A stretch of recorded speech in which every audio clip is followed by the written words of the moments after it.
E aí galera, tudo bem com vocês? Sejam bem-vindos ao canal. Hoje estamos aqui para mais um vídeo. Hoje uma curiosidade bem bacana, tá? Pesquisei bastante para trazer para vocês essa informação aí do nosso mercado automotivo, que já foi tão diversificado ao longo do tempo, né? Então fica comigo aí para conferir essa curiosidade. Não se esqueça aí de se inscrever, curtir o canal aí também, curtir o vídeo, que é pra gente sempre estar tendo matérias mais legais aí, beleza? Então vamos lá.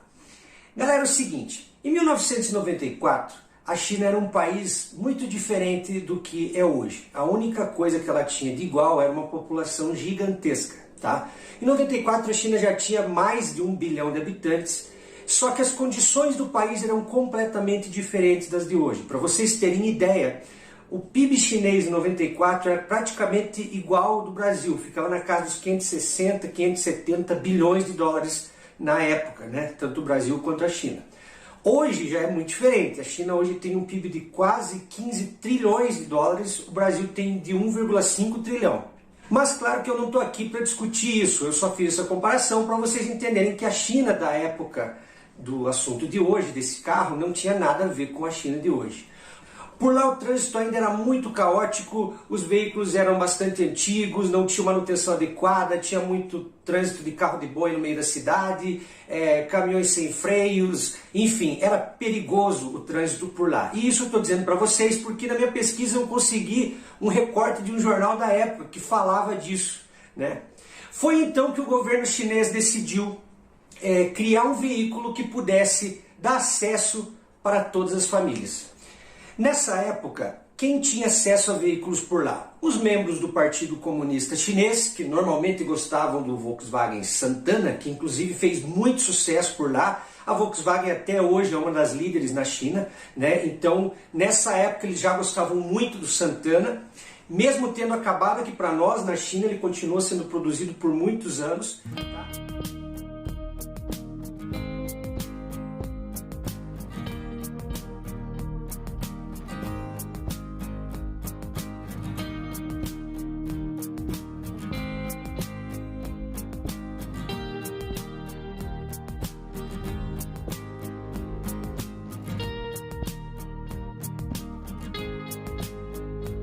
A Daihatsu, que era quem fornecia normalmente os veículos que eram táxi e um ou outro que era da classe média, né? As viaturas que eram geralmente Peugeot ou Citroën, e os magnatas do país dessa época que gostavam normalmente de Lexus ou de Mercedes. Sempre Mercedes, né, cara? É incrível. Os caras sempre gostam de Mercedes.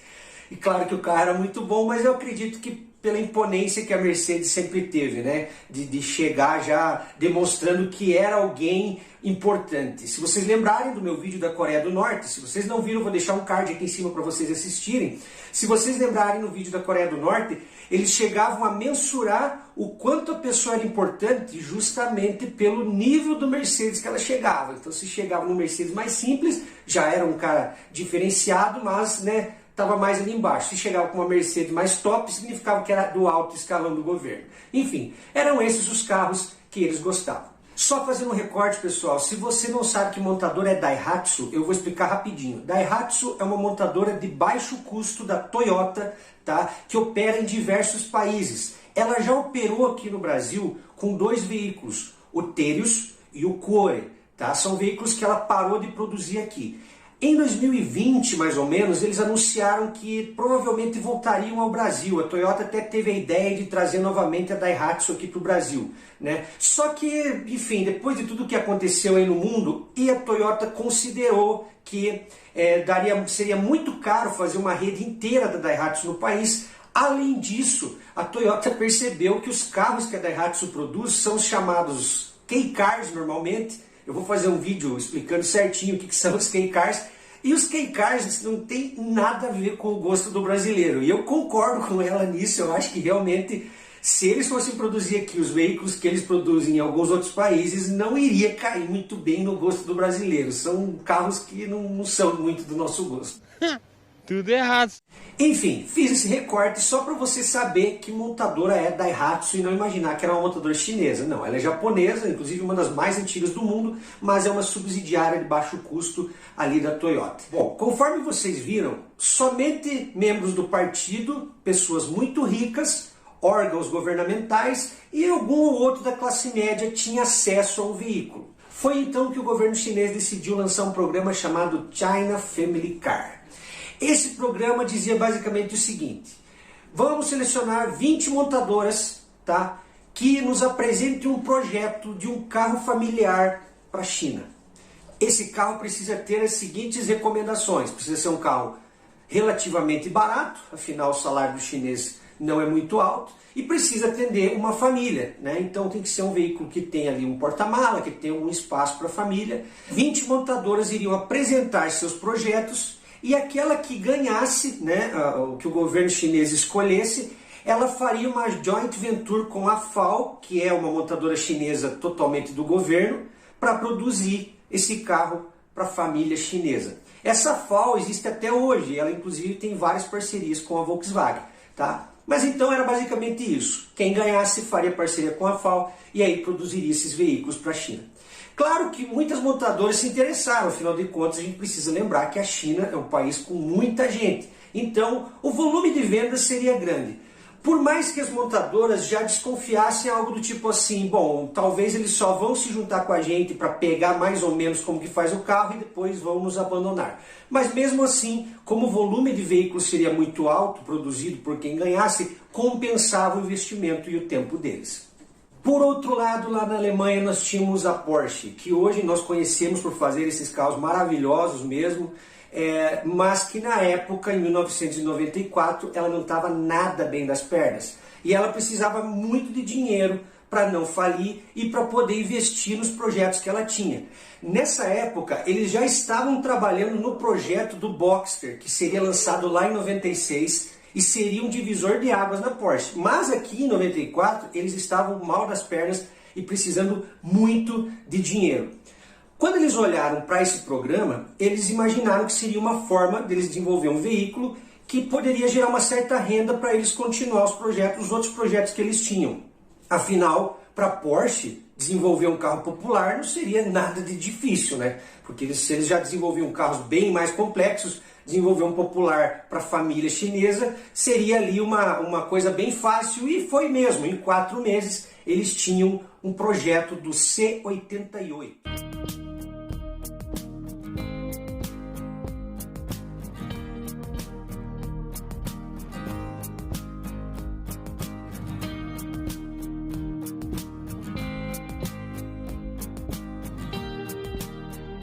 Assim como a Porsche, várias outras montadoras também lançaram seus projetos, tá?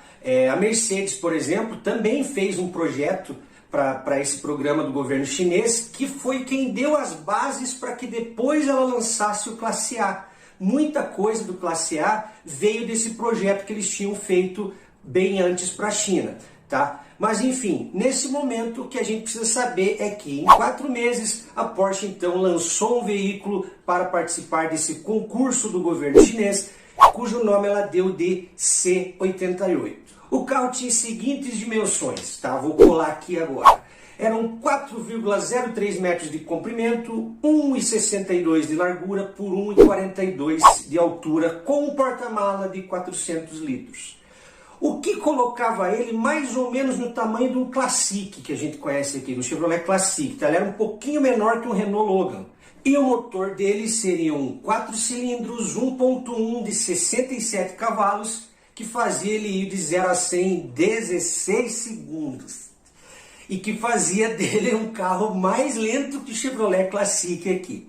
Além disso, a Porsche pensou o seguinte, que o modelo poderia, caso o governo chinês não quisesse esse carro, eles poderiam vender esse projeto para alguma montadora que quisesse montar esse carro na Índia. Tá? Afinal, a Índia também tinha a mesma coisa que a China, que era o quê? Muita gente precisando de carro de baixo custo também. Então eles já tiveram essa ideia de, caso a China não queira o projeto, a gente vende para alguém, para alguma montadora que queira produzir ele na Índia. A Porsche também colocou nesse projeto determinadas linhas que faziam com que ele fosse um carro atemporal. Ou seja, quando olhasse para ele, você não ia ver um carro futurista, mas também não ia ver um carro com cara de antigo. Por isso ele poderia ficar vários anos em linha sem que ele precisasse ter grandes modificações de design. Então eles pensaram em tudo, né? no design atemporal, num motor que fosse econômico, embora eu acho que seria bastante lento, e que acomodasse muito bem a família chinesa, que era o que o governo queria, e assim ela apresentou. Além disso, a Porsche pensou em mais algumas questões para poder conquistar o governo chinês e lançar esse veículo. Por exemplo, o nome C88 basicamente é o seguinte: o C de China, e 88 é um número que lá é associado à boa sorte. Então seria um carro que as pessoas veriam como boa sorte. E claro que esse veículo nunca iria ganhar um símbolo da Porsche, né? Afinal de contas, né, pessoal, como que eles iriam vender um carro de baixo custo na China com o símbolo da Porsche, né? Quem tivesse um Porsche de verdade mesmo ia ficar louco da vida, né, cara? Porque ia ser relacionado a baixa qualidade, etc. Embora eu não acho que esse 88 tivesse tão baixa qualidade, já vou comentar sobre o carro em si. E o símbolo, então, já que não ia levar o símbolo da Porsche, o símbolo que ele levaria seria um triângulo com 3 círculos, porque isso remetia à política do filho único que existia na China, né? Então ali o triângulo, pai, mãe e um filho. Então eles pensaram, além da questão mecânica, também na questão cultural.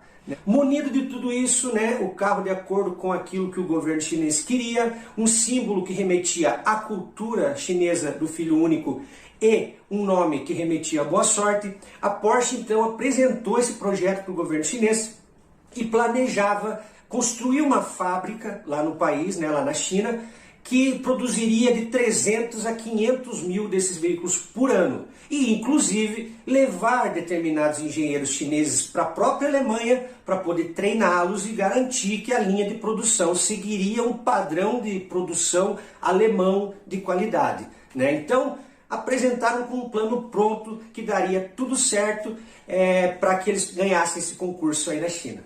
Particularmente, eu achei que o carro ficou bem bacana. Se você olhar o interior dele, para a época, eu acho que ele era bem interessante, porque os nossos carros nessa época ainda eram muito quadrados, né? E esse não, já é um veículo, vamos dizer que é duvidoso esse interior dele, mas já é arredondado. Você vê que para 1994 ele estava bem sofisticado. E se você olhar bem no painel, o design ali, que eu achei inclusive legalzinho, era um painel completo, né? Tinha velocímetro, contagiros, marcador de temperatura, marcador de combustível, e não como vários carros que a gente ainda via aqui no nosso país, por exemplo, que eram bem mais capados, né?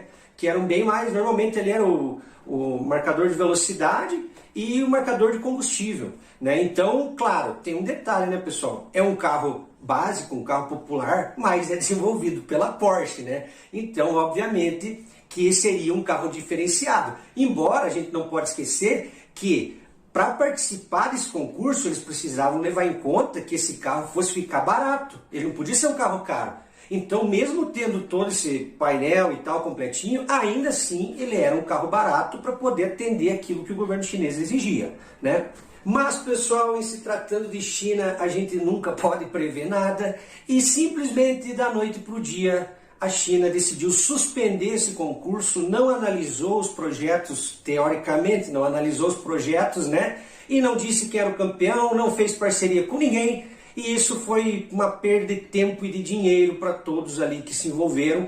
A Mercedes ainda aproveitou, porque do projeto que eles tinham feito para o governo chinês, eles aproveitaram algumas coisas para depois lançar o Classe A, né? Mas a Porsche nunca teve carro popular, então não aproveitou praticamente nada desse veículo, né? Então a Porsche, assim como a Mercedes e as outras que participaram, ficaram a ver navios e não conseguiram saber quem que ia ganhar ou quem que ia produzir, enfim, não deu em nada. Mas felizmente a Porsche, 2 anos depois, em 96, ela lança o Boxster, que foi um sucesso de vendas e que, né, virou a chave ali da montadora, e hoje é essa gigante aí que a gente conhece, que bate recordes de vendas, que todo mundo respeita, e hoje faz parte do grupo Volkswagen, né? De qualquer maneira, pessoal, ficou aí esse veículo para a gente ver como a visão da empresa já era completamente diferente, né? Veja que para um carro 1994-95, que foi quando eles lançaram esse projeto, com o interior desse, né? Com as linhas que eles colocaram, pensaram até na questão cultural chinesa, ficou para a gente pelo menos saber que realmente os caras são diferenciados, né? Eles tiveram uma visão muito boa do que a China queria naquele momento, E é bem provável que eles tivessem ganho esse concurso aí, caso o governo chinês tivesse levado esse projeto adiante. Né? Então ficou essa história para a gente apreciar, para a gente saber, né, que na falta de dinheiro todo mundo se vira do jeito que pode, né, cara? Beleza? Gostou dessa história? Se você gostou, cara, deixa um like, se inscreve, deixa aí embaixo o que você achou e venha sempre aqui no canal para curtir as demais curiosidades, histórias e avaliações que a gente vai trazer para vocês. Tem muita coisa aqui na fila para ser postada. Valeu? Obrigado e até a próxima!